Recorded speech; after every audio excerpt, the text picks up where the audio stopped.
Magandang araw sa atin pong mga taga-subaybay at taga-pakinig. Tatalakayin natin ngayon ang tungkol sa Law of Moses. Ito pa ba ay umiiral sa ating kapanahunan ngayon? Sa araw ng katubusan ng anak ng ating makapangyarihang Diyos? Sundan at atin pong talakayin nang hindi magkaroon ng kalituhan sa atin pong mga tagapakinig at mga taga-subaybay. Tandaan, ang batas po ay mayroong dalawang alituntunin. Ito po ay ang batas na tinatawag na moral law. Ating tingnan at ating basahin sa aklat ng mga awit 119 verse 142. Ito po ang nakasulat.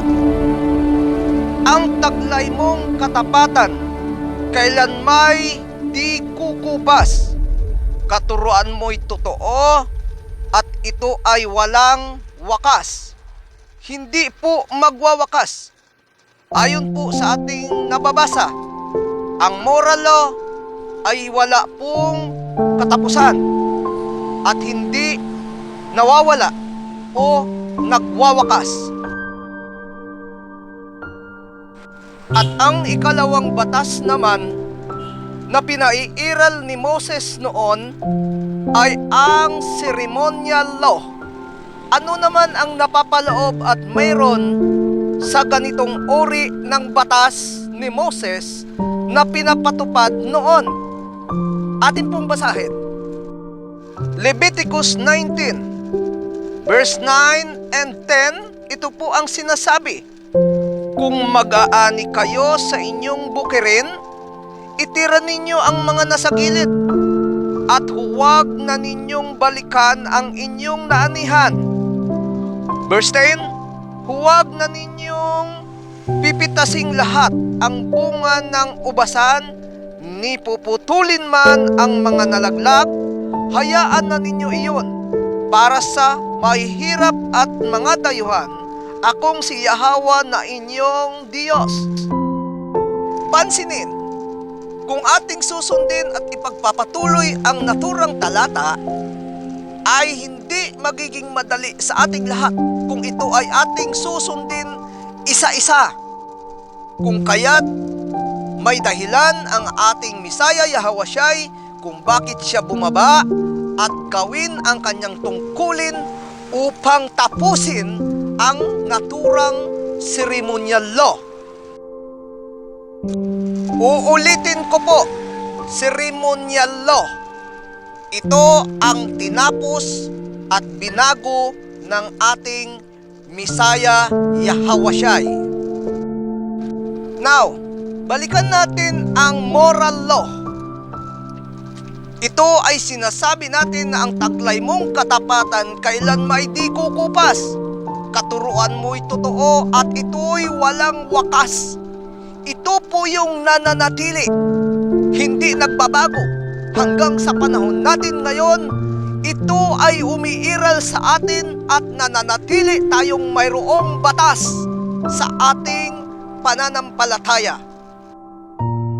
Sa aklat po ng Jeremiah 31 verses 31, sinasabi, sinabi ni Yahweh, darating ang panahon, naggagawa ako ng bagong tipan sa Israel at Huda.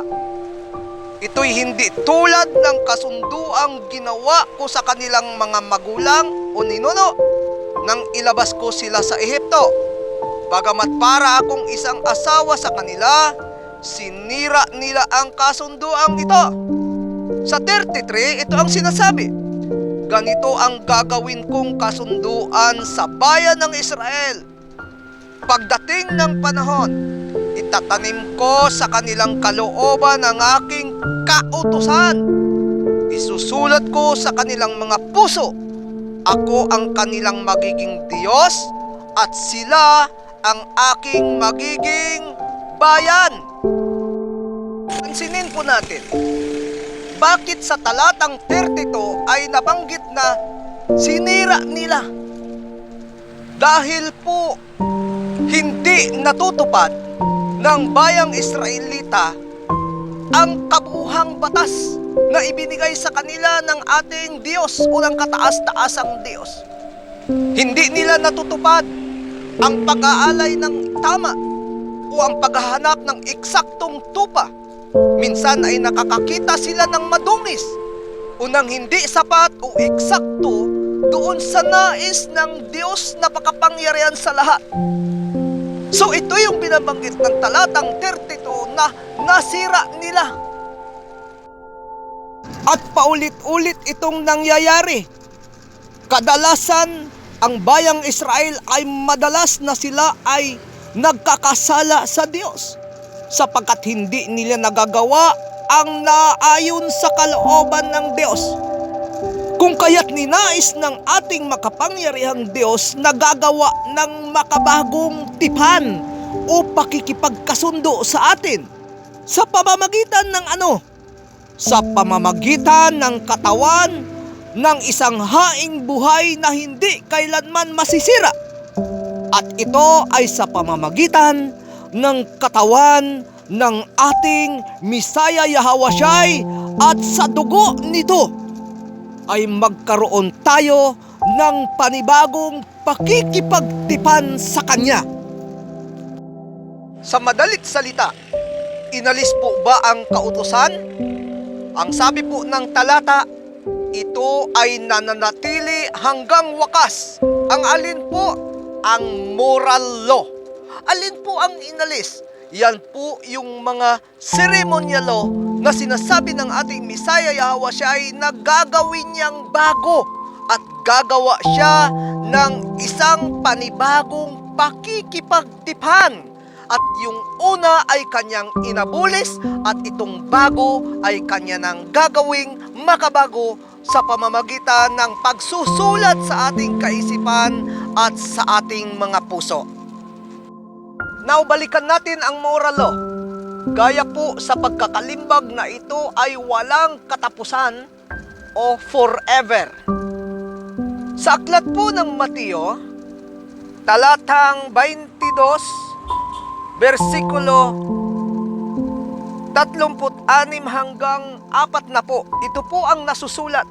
Isa pong dalubhasa sa kautusan ang nagtanong sa ating Misaya na sinasabi, Guro, alin po ang pinakamahalagang utos o law sa kautusan? Ito po yung kanyang tanong. Sumagot ang Misaya Yahawasyai, ang sinabi, ibigin mo ang Panginoon mong Diyos ng buong puso, ng buong kaluluwa, at ng buong pag-iisip. Ito anya ang pinakamahalagang utos. At ito naman ang pangalawa, ibigin mo ang iyong kapwa gaya ng pag-ibig mo sa iyong sarili. Sa dalawang utos na ito, nakasalalay ang buong kautusan ni Moses at ang buong katuruan ng mga propeta. Buo po ang pagkabanggit po sa talata ay sa talatang ito nauuwi ang buong kautusan ni Moses. Sa aklat ng Exodus chapter 20, at yan po yung mga kautusan na huwag kang sasamba sa Diyos-Diyusan, huwag kang gagawa ng imahin, huwag mong gagamitin ng walang kabuluhan ang kanyang pangalan, lagi mong tandaan ang 6 na araw ng pangingilin. So, yan po yung iba't ibang mga kautusan na isinulat ni Moses na hanggang sa kasulukuyan, yan po ay nananatili sa atin na dapat nating isinasagawa. Sinasabi po ng talata sa Mangangaral or Ecclesiastes chapter 12 verse 13 to 14, sa kabila ng lahat ng ito, isa lamang ang aking masasabi, matakot ka sa Diyos at sundin mo ang kanyang mga utos. Ito po yung batas, yung law, yung nananatili sa atin. Ipagpatuloy natin, sapagkat ito ang buong katungkulan ng tao. So kung ikaw ay tao at ikaw ay mananampalataya, ikaw ay naniniwala sa ating Diyos na makapangyarihan sa lahat, dapat ikaw ay tagasunod at tagapagpatupad o tagatupad ng kanyang mga utos. Ito po'y hindi nawawala hanggang sa dumating ang ating Mesaya Yahawasyai at gumawa siya ng panibagong utos na ang 10 utos ay inuwi sa 2 utos. Bakit? Sapagkat kung iniibig mo ang Panginoong Diyos ng buong puso, of course, hindi mo kayang gumawa, hindi mo kayang sumamba sa Diyos-Diyusan, hindi mo kayang sumamba sa mga imahin o gumawa ng anumang imahin.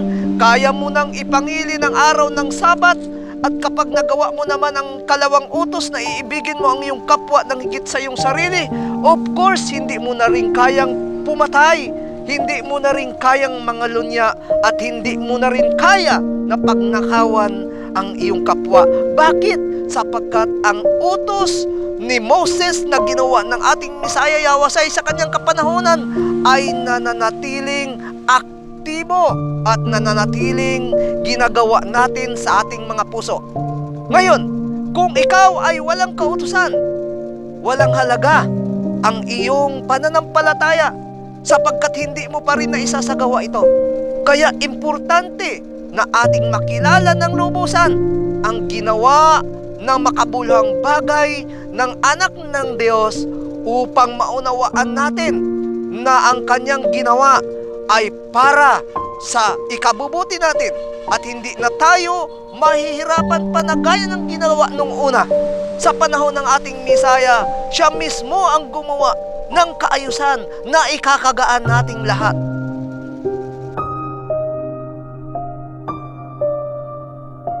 Ikagagaan sapagkat ang utos na ito o ang kautusang ito ay sinulat na ng ating Aba Yahawa sa ating mga puso at isipan. So kung ito ay nasa puso at isip na natin, hindi na tayo kinakailangang bantayan pa. Hindi na natin kinakailangang gawin ang mga tradisyonal na ginagawa ng iba, kundi bagkus ito ay nasa sa ating puso.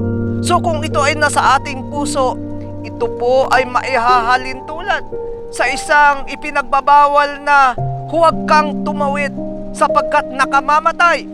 Nakikita mo na mayroong nakabantay na pulis, hindi ka tatawid. Bakit? Sapagkat kapag ikaw ay tumawid, matatakot ka at huhulihin ka ng pulis. Ngunit kapag ang kautusan ay nakasulat sa iyong puso at sa iyong isip, may pulis at sawala, hindi ka tatawid. Bakit? Sapagkat ikaw ay mamamatay. Ibig sabihin, hindi doon sa mga literal na bagay kung bakit mo sinusunod ang mga utos ng ating Amang Bathala. Sinusunod mo ito sapagkat ito'y nakasulat na sa iyong puso at isipan. Kung ang iba'y nananatili sa seremonyal na mga bagay, tulad na lang ng pagsusunog ng perpektong hayop na kanyang makikita, ito ay tinatawag na seremonyal. Kung ang iba naman ay patuloy na ipinapraktis na kinakailangang ikaw ay huwag magsindi ng apoy, kinakailangang huwag kang kakain sa araw ng Sabat, yan po ay pawang ceremonial practice na ginagawa noong una. At ang lahat ng yan ay binago na ng ating Mesaya Yahawasyai na siya mismo, ang kanyang katawan mismo, ang pinakanghaing handog upang ibahin ang mga alituntuning isinasagawa noon. Kaya nga sa pamamagitan ng kanyang katawang haing buhay, sa pamamagitan ng pagkatagas ng kanyang dugo doon sa krus, ang lahat ng mga alituntuning isinasagawa natin noon, ito ay inangkin na at binago na ng ating Mesaya Yahawasyai na siya mismo ang pinakanghandog upang tayo ay magkaroon ng katubusan at kaligtasan. Sinasabi nga po sa mga aklat ng Hebreo chapter 9 verse 15, kaya nga si Yahawasyai o ang Mesyas ang tagapamagitan ng bagong kasunduan. Sa pamamagitan ng kanyang kamatayan, pinatawad ang paglabag ng mga tao noong una, nang sila'y nasa ilalim pa ng naunang kasunduan. Dahil dito, nakamta ng mga tinawag ng Amang Bathala ang walang hanggang pagpapala sa kanyang mga pangako. So ang kabuluhan, ang kahalagahan ng pagkakakilala at kamatayan na ginawa ng ating Misaya ay dapat nating pahalagahan. Kung ipinapanatili ninyo na kayo'y alipin ng mga alituntuning iyon, ay winawalang saysay natin ang kamatayan ng ating kaisa-isahang bugtong na anak. Ang kanyang kamatayan sa krus, ito ay ating pinawawalang bisa at pinawawalang halaga. Sa aklat ng mga Roma, talatang 3, versikulo 31, anong sinasabi ni Apostol Pablo? Pinawalang saysay ba namin ang kautusan dahil sa pananampalatayang ito? Ang sagot ay hinding-hindi. Sa halip, pinagtibay pa nga namin ito. So ibig sabihin, hindi natin pinawawalang saysay, kundi bagkus, pinagtitibay natin, pinapatatag natin, isinasagawa natin upang lubusan nating magawa ang kalugod-lugod sa harap ng ating Amang Bathala.